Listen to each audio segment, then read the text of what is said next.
Hey there! Welcome to Nations Noted, the channel where we dive into the strangest, funniest, and most unexpected stories from countries around the world. Today's episode, Sweden Noted. 10 weird things you didn't know about Sweden. We've got moose collisions, death bans, cursed ships, and a Christmas goat that gets arsoned every year. Because of course it does.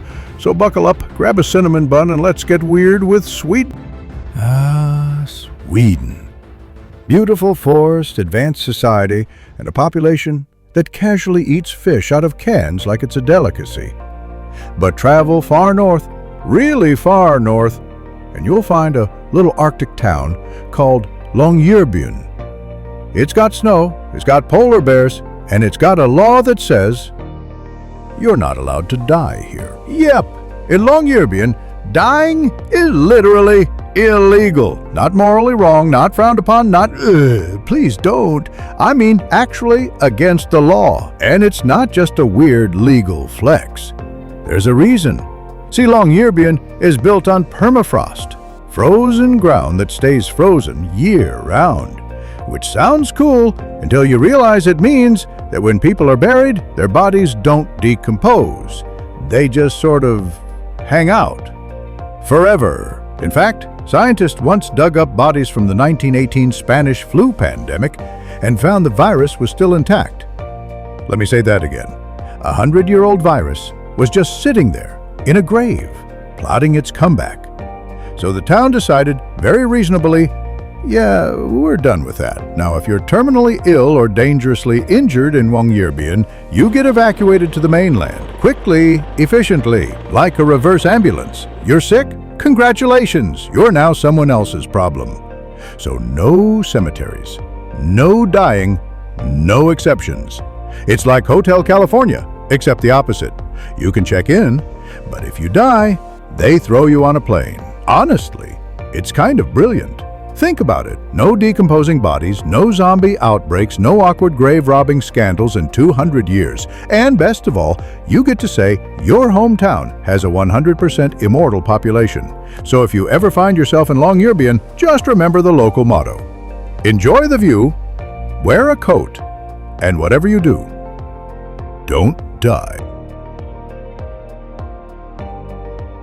Number 2, the moose. Always the moose. Sweden has a lot of moose. Like, a lot. We're talking over 400,000 of them. That's more moose per square mile than IKEA catalogs in your mailbox. And here's the kicker.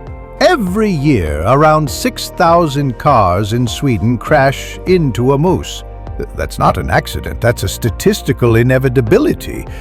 Imagine driving peacefully through the forest, windows down, ABBA playing on the radio, only to be body slammed by a 1,000-pound forest beast with antlers the size of satellite dishes. These things are like furry minivans with legs. Except they have zero road awareness. And their one mission in life is to jump in front of your Volvo at 80 kilometers per hour. It got so bad that the Swedish government started building moose fences along highways, actual infrastructure just to stop moose from GTAing into oncoming traffic. And you know what else they did? They created moose crash test dummies. Yep. The Swedish engineers literally built fake moose so they could simulate the sheer destruction caused when Bambi's dad throws hands with your bumper. But here's the truly terrifying part. Experts say, if you're ever about to hit a moose, don't swerve. Nope, apparently swerving could cause a worse crash. Instead, you're supposed to just accept your moosey fate. Because colliding with a moose is somehow safer than trying to avoid it. Let that sink in. And so next time you're road tripping through Sweden, just remember, buckle your seatbelt, drive carefully, and if you see something big, brown, and majestic on the side of the road, it's not a tree. It's a death horse wearing antlers.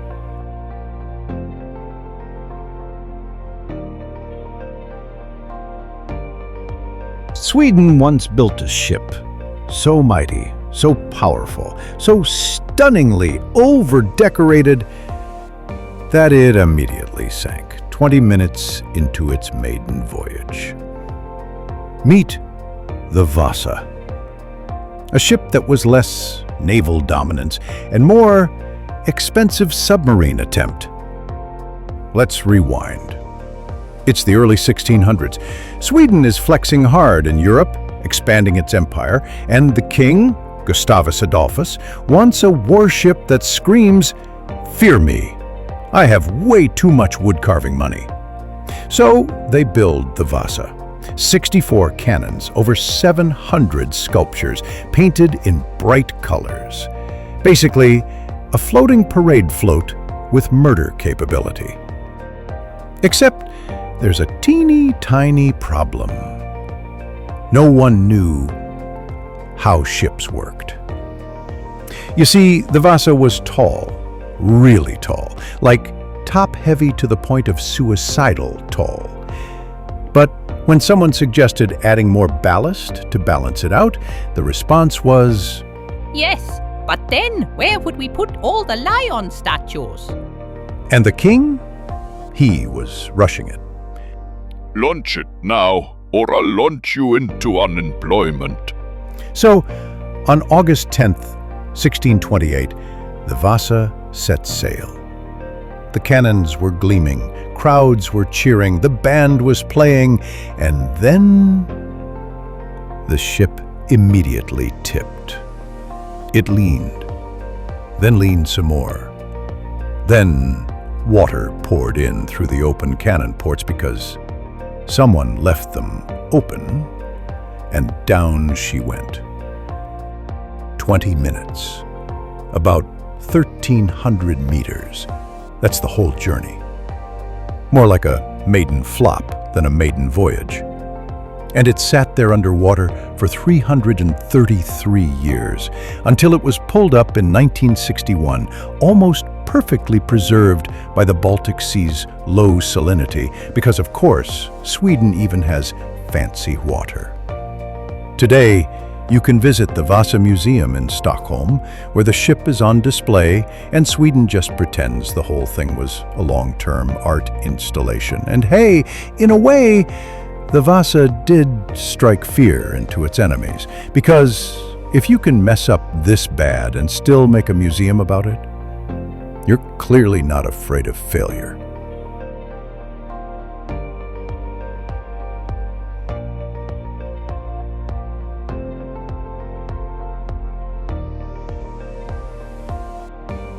Okay, so we've talked about ships that sank, moose that attack, and places where dying gets you evicted.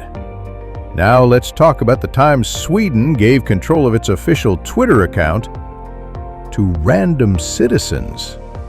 Yes, in 2011, Sweden launched the @Sweden project, where every week a different normal person, not a politician, not a diplomat, just a guy, got to tweet on behalf of the entire nation. Because what could possibly go wrong? Spoiler alert, everything.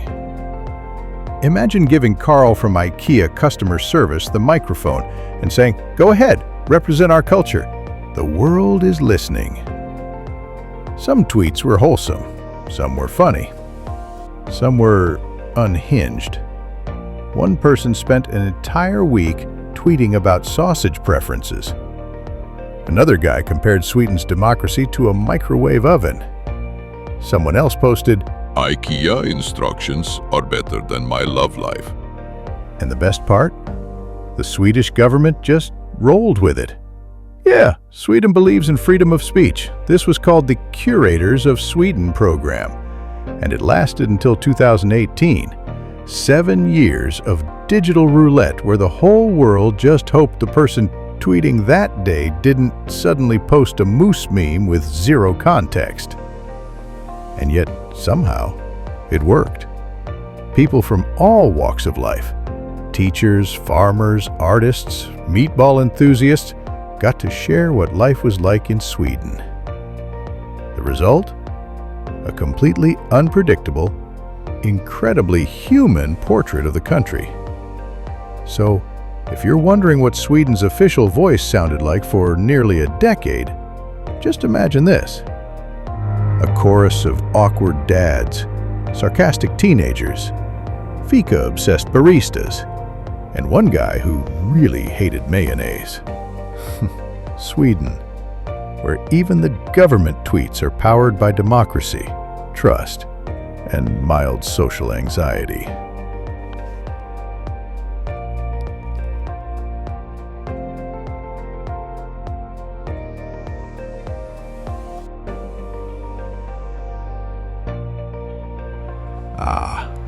Christmas in Sweden.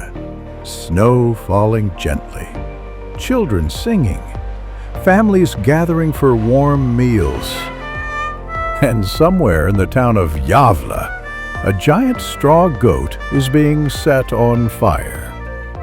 Every year since 1966, the town of Gävle builds a massive Yule goat.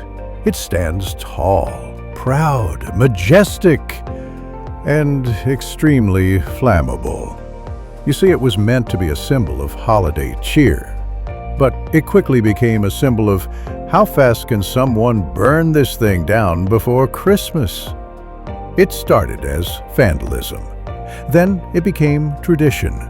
Now it's practically a national sport. Let's look at the stats. 1970, burned. 1971, burned again.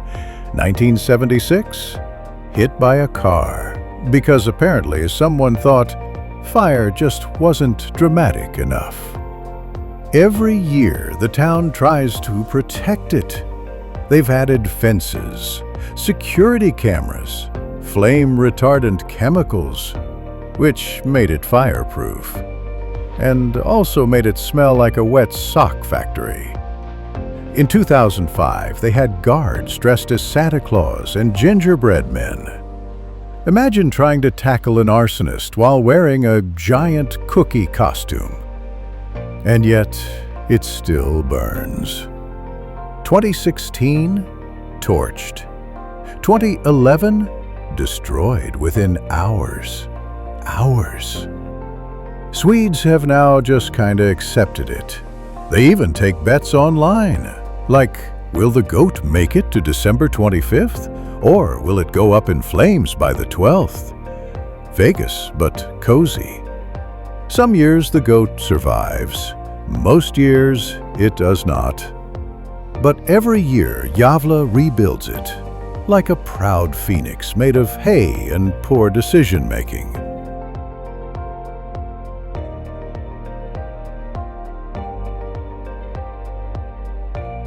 In most countries, a coffee break is just that. A break, a quick cup of caffeine, maybe a donut, then back to work. But in Sweden, oh no, you don't just take a coffee break. You participate in fika. Fika isn't just coffee. It's not just a snack.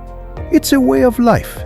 It's sitting down with friends, with co-workers, with complete strangers you barely like, and sharing coffee, pastries, and the universal truth that everything is better when you're not doing work. Some Swedish companies actually schedule mandatory fika time.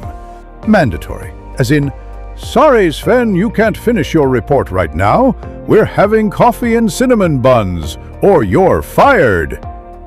And it's not just about the snacks. It's about slowing down. It's about connection.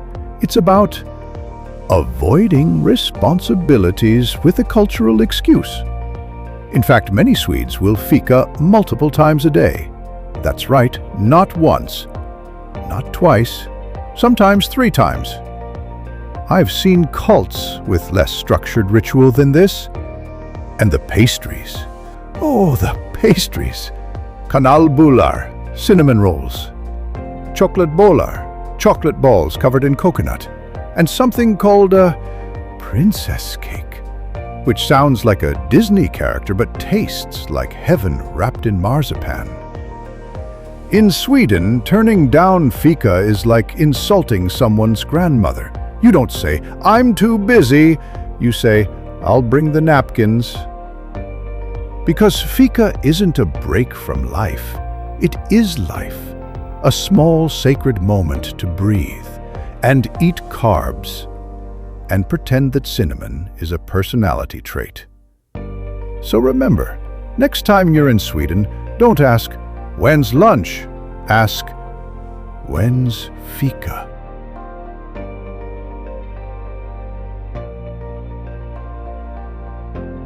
What if I told you there's a hotel made entirely of ice? Like, not just the walls, everything. The beds, the chairs, the glasses, the bar, all ice. And the weirdest part? People pay money to sleep there. On purpose. Welcome to the Ice Hotel, located in the village of Jukkasjärvi, up in the far north of Sweden, where winter isn't a season, it's a lifestyle. Every year, when the Torn River freezes over, artists from all around the world gather to build a hotel out of giant ice blocks. Sculpted, lit, designed. It's not just lodging, it's an art exhibit you can nap inside. Until it melts, because of course it does. Each room has a unique theme: Gomezing polar bears, icy cathedrals, abstract snow monsters, and the bed? A giant slab of ice covered in reindeer skins and thermal sleeping bags. Because nothing says five-star relaxation like sleeping on what is technically a frozen table. And yes, the hotel provides a special wake-up call in the morning, which is not a gentle knock on the door. It's someone bringing you hot lingonberry juice so you don't literally freeze to death. Oh, and let's not forget the ice bar, where you drink cocktails out of ice glasses on ice tables while sitting on ice stools in an ice room. It's like someone took a Bond villain lair and added cinnamon schnapps. They also offer ice weddings, if you'd like your special day to include hypothermia and snow in your veil. And when it melts in the spring, they just build it again next year. Every year. New design, new sculptures, new chance to sleep in a fancy breeze. It's art. It's adventure. It's weirdly cozy. In a please don't roll over or you'll lick the wall kind of way. So if you ever wanted to experience a luxury hotel and a survival challenge at the same time, Sweden has you covered. In ice. Sweden, home of logic, science, and calm, reasonable people. Also, UFOs. That's right. Sweden has a UFO office. And not just like a guy in a basement with a tinfoil hat. No, I mean a real Swedish UFO association, complete with records, sightings, and spreadsheets. Because if you're going to investigate extraterrestrial visitors, you might as well do it with Nordic efficiency. Since the 1970s, this group, called UFO Sverige, has collected over 20,000 reports from people claiming to see strange lights, saucers, space noodles, and probably at least one rogue IKEA lamp floating suspiciously. I saw it, right over the fjord, a glowing disc with blinking lights. Interesting. Was it circular, elliptical, or shaped like a dollar horse? They don't just write these reports down. They archive them. They cross-check. They run investigations. They even have a national hotline for UFO sightings. So yes, if you're in Sweden and see aliens, there's a number for that. And you thought your country's bureaucracy was weird. They also publish an annual magazine, because what's more Swedish than making UFO encounters peer-reviewed?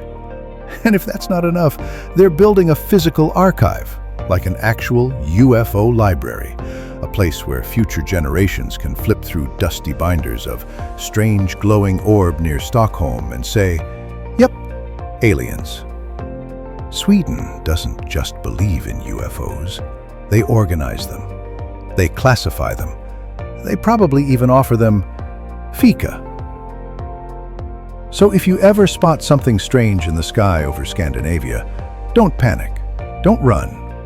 Just report it. Sweden's already on it.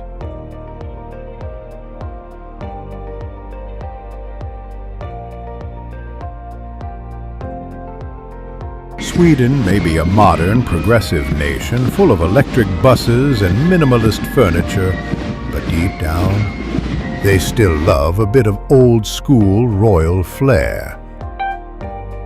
And nothing says, "I'm the king," quite like carrying a sword named Splendor. Yes, Splendor, as in all rise, His Majesty approaches with splendor in hand. Honestly, it sounds less like a weapon and more like a luxury shampoo. But this isn't just some decorative blade stuck in a closet next to the royal snuggie. The Sword of Splendor is part of Sweden's official regalia, used during royal coronations and big ceremonies. It's several feet long, covered in gold, and makes every king look like he just stepped off a Final Fantasy loading screen. Now, Sweden doesn't actually crown their monarchs anymore.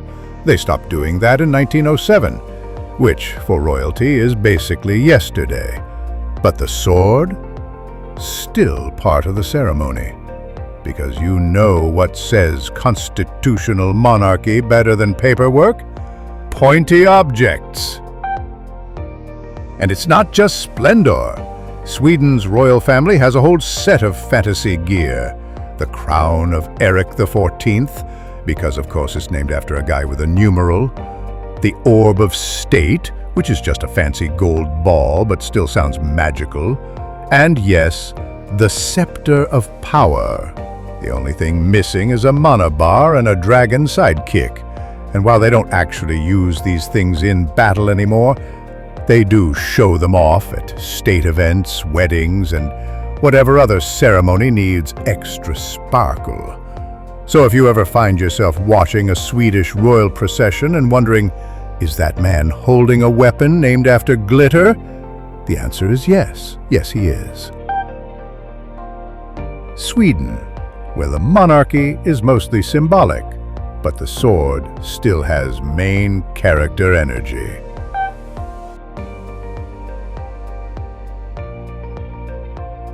Picture this. You walk into a Swedish cafe. You order a cinnamon roll. You hand the cashier a 100 krona bill. And they look at you like you just handed them a fossil. Because in Sweden, cash is basically extinct. Over the past decade, Sweden has been sprinting toward becoming the world's first fully cashless society. Like even the guy selling hot dogs from a cart takes Swish, a mobile app that lets you pay by phone. Because nothing says modern civilization like buying a sausage with Wi-Fi. And if you try to pay in cash, they might not accept it legally. Yep, in Sweden, businesses are allowed to refuse cash, and many of them do. Even the banks are in on it. Some branches don't carry any physical money at all. And churches? They've got card readers. The Lord is my shepherd, but please tap your donation here. Swedes trust digital transactions more than most people trust their own family.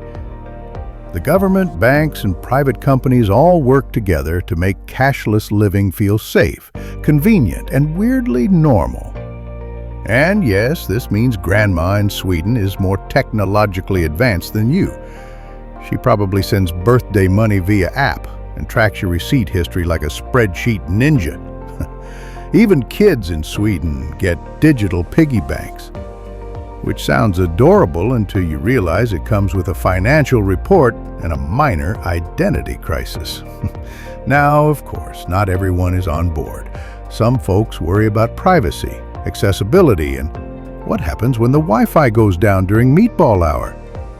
But Sweden's still way ahead of the curve. And if trends continue, they might be the first country to wake up one day and say, wait, when was the last time anyone even touched a coin? Sweden, where money is invisible, churches have card readers, and the only thing paper cash is good for is being nostalgic. And there you have it, 10 weird, wonderful, and slightly flaming facts about Sweden. From goats on fire to kings with magic swords, moose-based traffic trauma, to a government that said, let the people tweet. Sweden's not just a country, it's a personality. If you enjoyed this frosty tour through the land of fika and frozen furniture, go ahead and hit that like button. It helps us out more than a reindeer and snow tires. And if you want more bizarre facts, historical chaos, and mildly concerned narration, subscribe to Nations Noted. We've got more stories from around the world coming soon, and trust me, it only gets weirder. Thanks for watching, stay curious, and remember, in Sweden, don't die, watch for moose, and never trust a goat in December. See you in the next one.